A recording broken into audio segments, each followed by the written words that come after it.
Welcome to சுடர் கருணை பிரகாசம் சேனல். வாங்க கிராமத்து முறையில் மொச்சக்கொட்டை குழம்பு எப்படி செய்யலாம் அப்படிங்கிறத இன்றைக்கி நம்ம பார்க்க போகிறோம். முழுக்க கிராமத்து முறையில் சூப்பராக இந்த மொச்சக்கொட்டை குழம்பு வைக்கலாம்.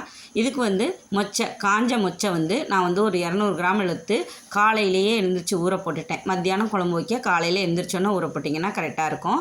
இந்த முதல் நாளே ஊற போட்டால் புளிச்சு போகிறதுக்கு வாய்ப்பு இருக்குது. இது முருங்கைக்காய், கத்திரிக்காய், வரி கத்திரிக்காய், முருங்கைக்காய் எடுத்து தண்ணியில் அரைஞ்சி சேர்த்துருக்கேன்.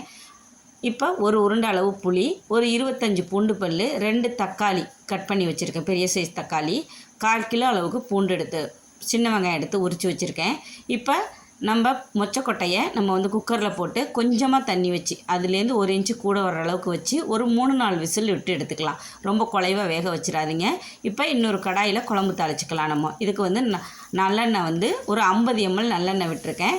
2 டீஸ்பூன் வெந்தயம், 2 டீஸ்பூன் மிளகு, 1 டீஸ்பூன் கடுகு, இதெல்லாம் போட்டு நம்ம தாளிச்சுக்க போகிறோம்.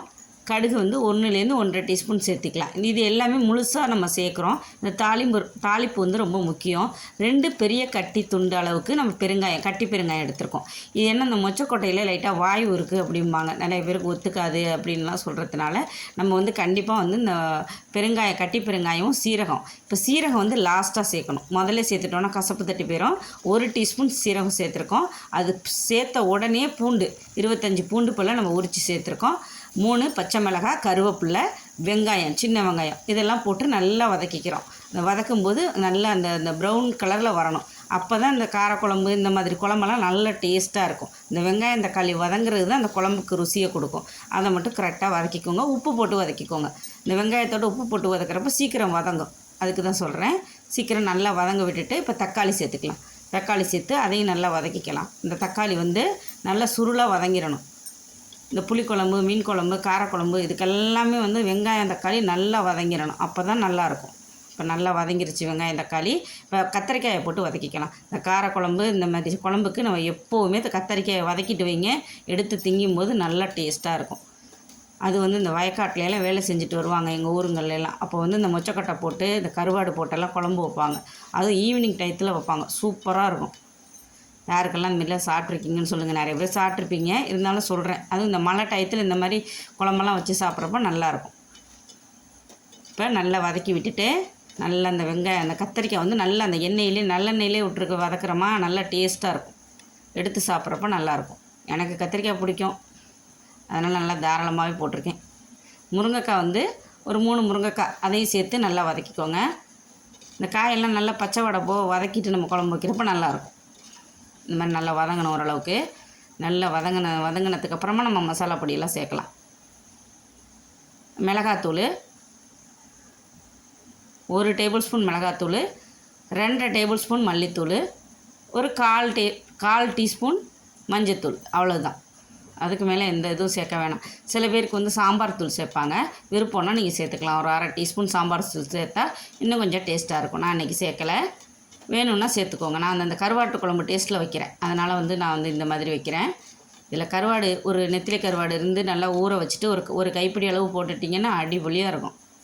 கிடைக்கல எனக்கு, அதனால் நான் வைக்கலை. இப்போ புளியை நல்லா கரைச்சி விட்டுக்கலாம். புளியை நல்லா 2-3 தடவை தண்ணி ஊற்றி கரைச்சி ஊற்றுங்க. அப்போ தான் குழம்பு நல்லா ருசியாக இருக்கும். நல்லா இந்த மாதிரி கலந்து விட்டுட்டு இந்த புளி தண்ணி நல்லா கொதிக்கட்டு. அதுக்கப்புறமா மற்ற பொருளெல்லாம் நம்ம சேர்க்கலாம். இந்த புளித்தண்ணி கொதித்து பச்சை வாடை போனதுக்கப்புறம் நம்ம சேர்க்கலாம். இதுக்கு இந்த கொதிக்கிற இந்த புளித்தண்ணி கரைச்சி விட்டோடனே சீரகம் நல்லா வறுத்து பொடி பண்ண சீரகம் 1 டீஸ்பூன் சேர்த்துக்கோங்க. வீட்டில் எல்லார் வீட்லேயும் கிச்சனில் இருக்கும், எப்போதும் வறுத்து பொடி பண்ணி வச்சுருப்போம்.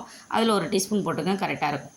இப்போ மொச்சக்கொட்டை நல்லா வெந்து இந்த மாதிரி வந்திருக்கணும். அதாவது குழஞ்சி அந்த தோல் கயண்டிடவும் கூடாது. அதே சமயம் உள்ளார நல்லா வெந்திருக்கணும். இந்த மாதிரி பஞ்சு மாதிரி வெந்திருக்கணும். குழம்புல போட்டோன்னா நல்லா முழிச்சுக்கிட்டு நல்லா கிடக்கும். அது நான் அந்த குழம்புல அந்த மொச்சக்கொட்டையாக சின்ன பிள்ளையில் இருக்கப்போ பொறுக்கி சாப்பிடுவேன். அது ஒரு டேஸ்ட்டு தனியாக இருக்கும். பாருங்கள், இப்போ குழம்புல நம்ம இந்த மொச்சக்கொட்டையே எடுத்து கொட்டிக்கலாம். நல்லா அந்த புளித்தண்ணி நல்லா கொதித்ததுக்கப்புறம் போடுங்க அந்த மொச்சக்கொட்டையை. அப்போ தான் நல்லாயிருக்கும். இது எல்லாத்தையும் போட்டு நல்லா கிளறி விட்டுட்டு இப்போ ஒரு 1/4 கப் அளவுக்கு தேங்காய் பால். சில பேர் தேங்காயெல்லாம் விடாமல் அப்படியே வைப்பாங்க. அது கொஞ்சம் ரஃப்பாக இருக்கும் குழம்பு அப்படிங்கிறதுனால நான் எப்போதும் இந்த மாதிரி காரக்குழம்புக்கெல்லாம் கொஞ்சமாக தேங்காய் பால் விட்டுருவேன். அது நல்லாயிருக்கும். அப்போ தான் இந்த குழந்தைங்கள்லாம் சாப்பிடலன்னா சாப்பிடாது. அதுக்காக கொஞ்சமாக தேங்காய் பால் விட்டுருங்க. இது ஆப்ஷனல் தான், வேணான்னா நீங்கள் ஸ்கிப் பண்ணிக்கலாம். ஆனால் இந்த மாதிரி தேங்காய் பால் விட்டுட்டு நீங்கள் இந்த குழம்பு நல்லா செஞ்சு பாருங்களேன், நல்லாயிருக்கும். மறுநாள் இந்த குழம்பு வச்சுருந்து நீங்கள் சாப்பிட்றப்ப செம்ம டேஸ்ட்டாக இருக்கும். அந்த உப்பு புளி காரம்லாம் அந்த மொச்சக்கொட்டையில் ஊறிக்கிட்டு அதை எடுத்து சாப்பிட்றப்ப நல்லாயிருக்கும். நல்லா கலந்து விட்டுட்டு கொதிக்க விடுங்க. குழம்பு வந்து நல்லா கொதிக்கணும். கொதித்து ஏற்கனவே இந்த முருங்கைக்காய் கத்திரிக்காயெல்லாம் ஓரளவு வெந்திருக்கு. இப்போ இந்த மொச்சக்கொட்டை இதெல்லாம் போட்டு சேர்த்து வேக வைக்கணும். அப்படியே நம்ம இறக்கிடக்கூடாது. அந்த உப்பு புளி காரம்லாம் அதில் மொச்சக்கொட்டையில் ஏறி இருக்காது. அது நல்லா கொதித்து இந்த மாதிரி கொதிக்கணும். கொதித்ததுக்கப்புறம் தான் நம்ம இறக்கணும். இதுக்கு ஒரு முருங்கைக்கீரை பொரியல், இல்லை ஒரு முட்டை, நான்வெஜ் பிரியர்னால் முட்டை, அப்பளம், வடகம் இதெல்லாம் தொட்டுக்கிட்டு சாப்பிட்லாம். இதெல்லாம் எதுவுமே வேண்டாம், எனக்கு இந்த குழம்பு மட்டும் போதும்னாலும் சுட சுட சோத்தாக்கி இந்த மாதிரி குழம்பு வச்சு சாப்பிட்டு பாருங்கள். இந்த குளிர் மழை காலத்துக்கு ஏற்ற சரியான மொச்சக்கொட்டை காரக்குழம்பு செஞ்சு சாப்பிட்டு பார்த்துட்டு எப்படி இருக்குன்னு சொல்லுங்கள். ரொம்பவே டேஸ்ட்டாக இருக்கும் இந்த மொச்சக்கொட்டை குழம்பு. ரொம்ப ஹெல்த்தியானது. மொச்சக்கொட்டையெல்லாம் ஆதி காலத்தில் நம்ம தாத்தா பாட்டியெல்லாம் சாப்பிட்டது தான். இப்போல்லாம் யாரும் சமைக்கிறதில்ல. நிறைய பேர் சமைக்கிறாங்க, சில பேர் சமைக்கிறதில்ல. சமைச்சு சாப்பிடுங்க, நல்லாயிருக்கும். பிடிச்சிருந்தா சுடர் கருணை பிரகாசம் சேனலுக்கு அப்படியே ஒரு சப்ஸ்கிரைப் பண்ணுங்கள், லைக்கை பண்ணி விடுங்க. ரொம்ப பிடிச்சிருந்தா கமெண்ட் பண்ணுங்கள். நன்றி, வணக்கம்.